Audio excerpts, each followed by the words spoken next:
I am happy to join with you today. Once you change your philosophy, you change your thought pattern. I love America. I love everybody. Do what this white here can do more. Fight, fight, fight, fight.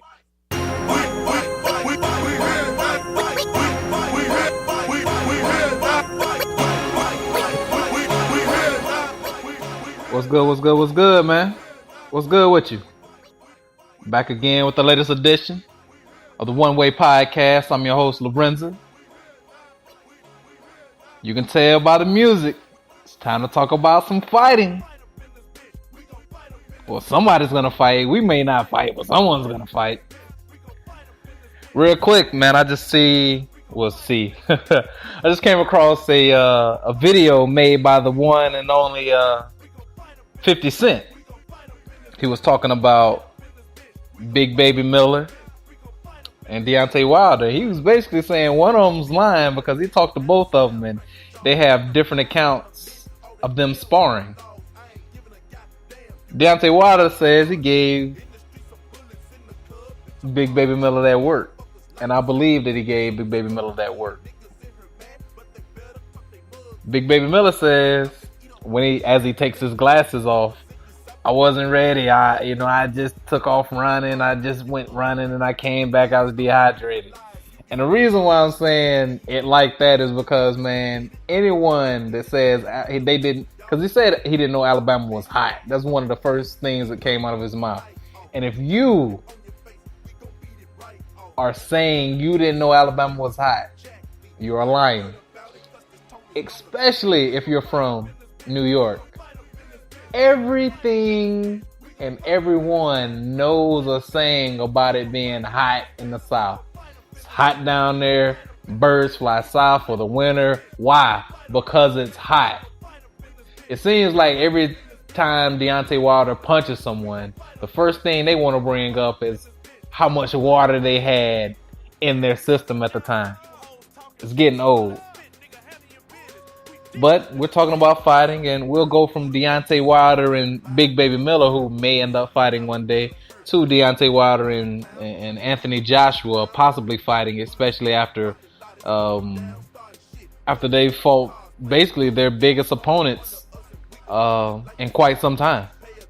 Now, I was talking to a friend after the Anthony Joshua fight, and without hesitation, he told me that he thought that Deontay Wilder, he was now rooting for Deontay Wilder in the fight after he heard Anthony Joshua's post-fight interview. And his reasoning behind that was that it seems like Anthony Joshua may be on that all eyes matter tip. The reason why that's important to say is because, the gentleman that said this to me is never really on that whole super black tip. Now, we have conversations about it all the time, but he's never just all out black. So for him to actually point this out, it says something about the kind of marketing they have going on around Anthony Joshua. Be it right or wrong, I don't care, but I see it. I saw it a long time ago with the things that he was saying. You have to pay attention to these. Well, you don't have to pay attention to these things. No one has to pay attention to these things. I, for one, don't have to pay attention to these things, but I pay attention to these things because it's just who I am. I never really want to be caught slipping, and for that, I don't give many people outside of my race the benefit of the doubt. You're just going to have to prove to me it's what you say it is and not what I think it is. But when you're backed by a corporate sponsor like Under Armour and other things over there in the UK that I don't know about, you have to come off a little differently than Deontay Wilder's coming off. And quite frankly, one of the reasons why Deontay Wilder isn't as big as he can be is because he's too much like Jack Johnson and Ali speaking wise than an Anthony Joshua, or dare I say it, and I don't want to use it this way for Anthony Joshua, but dare I say less of an acceptable Negro. One of the best boxing documentaries of all time was a boxing documentary about Jack Johnson called Unforgivable Blackness.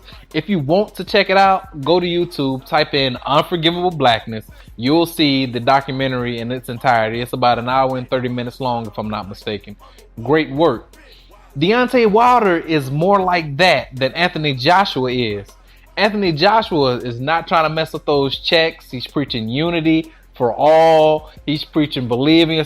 He's preaching all that cookie cutter stuff that you would think that he would do. And one of his idols is Muhammad Ali, which makes sense. It makes sense in a way, especially the way I'm describing it. It makes sense that Ali is his idol because a lot of people who don't want to be seen as racist always quote Dr. Martin Luther King Jr., but they fail to mention the intent or the reason he said something this way or something that way. He is, Anthony Joshua I'm talking about, is like Muhammad Ali in the sense that he brings all these people from all these different backgrounds together. Whereas he is not Ali in the sense that Deontay Wilder is out here talking about black issues and what you're taking from a proverbial black man and what a black man has to do. He even went so far as to say there is too much black on black violence, so I respect you, brother, as a man, but when we get into that ring, I'm trying to catch a body. And speaking of catch a body, they are now floating this idea, because he did say it out of his mouth. Deontay Wilder said he wants to catch a body in the ring. And Eddie Hearn, who promotes Anthony Joshua, and as well as Anthony Joshua, have been talking about this. And they brought this up in a post-fight interview of the Joshua Parker fight. And Anthony Joshua says, that's Wilder. I just want to make sure I get in the ring, knock somebody out or something like that and go home. I don't want to cause people to lose. Like, yeah. Everyone and their mama knows that Deontay Wilder is just talking. But, and there's a strong but, Triple G always says boxing is serious business. They are trying to hurt each other. They're hitting each other in the face. People say all the time that you have to be willing to die to get in that ring. If you are then willing to die to get in the ring, wouldn't you just think you have to be willing to die to take a life? You say it. And like I've said once again, if you're going to paint Deontay Wilder out to be a villain and Anthony Joshua to be a hero, that's why we ride with our villains the way we ride with them. Because you already don't like them, so we love them. You love Anthony Joshua. One slip, he's done. Then he's going to have to play a villain. And you're going to hate him more, and then maybe then we'll love him. But I digress. Shout out to boxing right now. Saturday there's a big fight coming up. Jared Hurd is going up against what's his name? Erislandy Lara. It's gonna be a pretty good fight. I think that fight takes place at 160. Is it 160 or 154? I think it's 154. Erislandy Lara, the American Dream from Cuba. I think he is a guy that actually really came close to beating Canelo at 154. Probably should have beat Canelo, but he didn't put in enough work. Canelo's a very popular guy, but he's gonna fight Jared Hurd Saturday, who is a guy who is really big for his division. And on top of that, the guy comes in with a hairstyle like Odell Beckham and will get hit in the face in order to hit you in the face. So it's gonna see a pretty good fight. You're gonna see Jared Hurd trying to chase Erislandy Lara down for much of the fight. And you're going to see some pockets of action from both fighters, I hope. Also, UFC has a production Saturday. I forget what number it was. I forget what number it is, but it's the rematch of Rose Namajunas and Joanna Jędrzejczyk, whatever her name is. If you can remember, Thug Rose, the little bald head lady that she is, she actually made Joanna Jędrzejczyk, whatever her name is, tap out and do the punches. And Joanna doesn't remember, but our eyes did not deceive us when we saw her tapping out and all Rose was doing was laying them hands.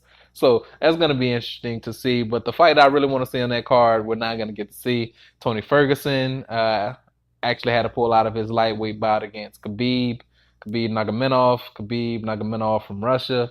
That guy's out there busting people's faces wide open and doing all that good stuff. But Tony Ferguson actually had to pull out of the fight due to an injury. So he will not be there. But Max Holloway is going to fight instead. Max Holloway seems to be ready. Hopefully he's ready. He's taking a fight. I don't believe Max Holloway can beat Khabib, but maybe if he beats Khabib, it makes Conor McGregor come back a little faster.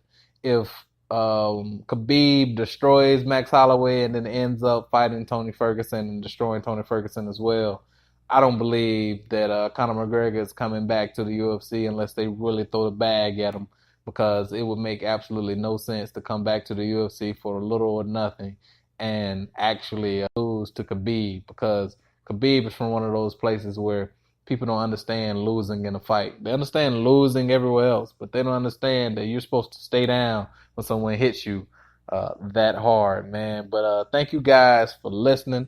Like I said, man, it's another fight week. I just feel like I just had a fight week. It's another fight week. I love this time of year. It's going to be lit. It's going to be fun. Eventually, I'll talk about Keith Thurman and the welterweights.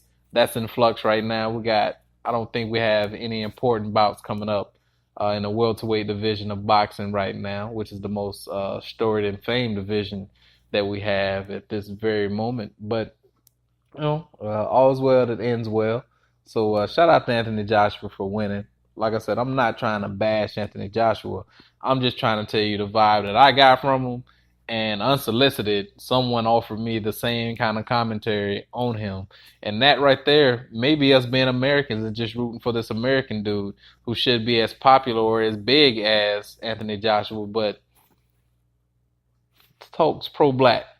And you can't get many places in America speaking good about black people all the time. People frown upon that. And if you think they don't, pay attention to all people you see on TV other than Shannon Sharp.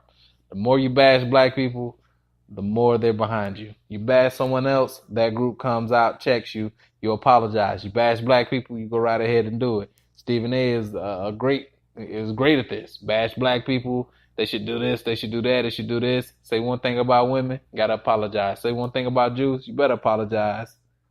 You know what I'm saying? You apologize to these other subgroups. Black people don't seem to be that important. But that's another podcast all in its own, man. But once again, man, thank you guys for listening. I really enjoyed doing this, man. So we out of here, man. Peace. You want it to be one way. Man, I don't want it to be one way. Stop. Stop saying that. What is the other way? Remember, guys, you can subscribe via iTunes, Google Play, or go to Spreaker.com or download the Spreaker app. Find One Way on there, man. Just, hit us up, man. We're adding a phone number to the actual show. I'm going to load that up in our info, but it's going to be 706-445-2129. We're going to go ahead and add an email so you guys can correspond with us, and hopefully we'll get some call-ins a little later on when we start doing more live shows. Through Spreaker, we have the ability to do live shows, and those live shows do upload to YouTube. So if you want to hear your own voice, like I love to hear my own voice, man, hit me up, reach out, man. We'll get this thing done, man. I want as many people on this podcast as possible because you people have hot takes as well. And although this is one way, like it says in the description, I have my perspective, guests have their own.